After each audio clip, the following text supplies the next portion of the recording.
የቅኔው ዩኒቨርሲቲ ዲማ ጊዮርጊስ በምስራቅ ጎጃም ዞን በእነማይ ወረዳ ከአዲስ አበባ በ265 ኪሎ ሜትር፣ ከባህር ዳር በ222 ኪሎ ሜትር፣ ከደብረ ማርቆስ በ124 ኪሎ ሜትር፣ ከቢቸና ከተማ በ25 ኪሎ ሜትር፣ ከዋናው መንገድ 9 ኪሎ ሜትር ገባ ብሎ የሚገኝ ታሪካዊ ገዳም ነው።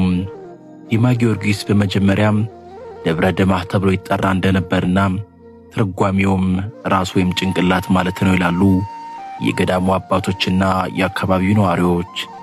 ዲማ ጊዮርጊስ የተመሰረተው በአፄ አምደ ጽዮን ዘመነ መንግስት በ1297 ዓመተ ምህረት ሲሆን በአፄ ይስሐቅ ዘመነ መንግስት ደግሞ ገዳም ሆኗል።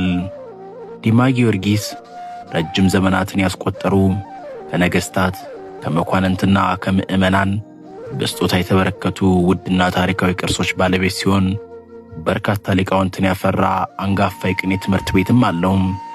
ዲማ ጊዮርጊስ የበርካታ ታሪካዊና መንፈሳዊ ቅርሶች መገኛ ገዳም ጭምር ነው።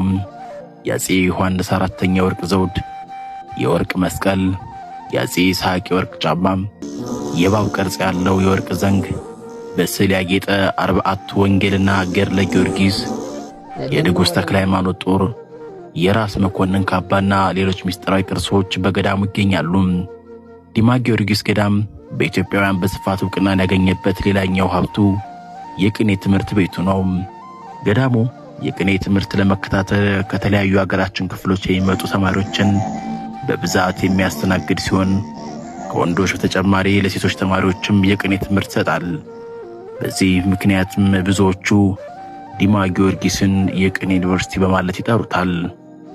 ዲማ ጊዮርጊስ ከሃይማኖታዊና ታሪካዊ ዕውቅናው በተጨማሪም በታዋቂው ደራሲ ክቡር ዶክተር አዲስ ዓለማየሁ ዝነኛ በሆነው ፍቅር እስከ መቃብር ልብ ወለድ ድርሰታቸው አንደኛው መቼት ሆኖ በስፋት መጠቀሱ በብዙ ኢትዮጵያውያን ዘንድ የሚታወቅ የማይረሳና ለማየት የሚያጓጓ ቦታ እንዲሆን አስችሎታል።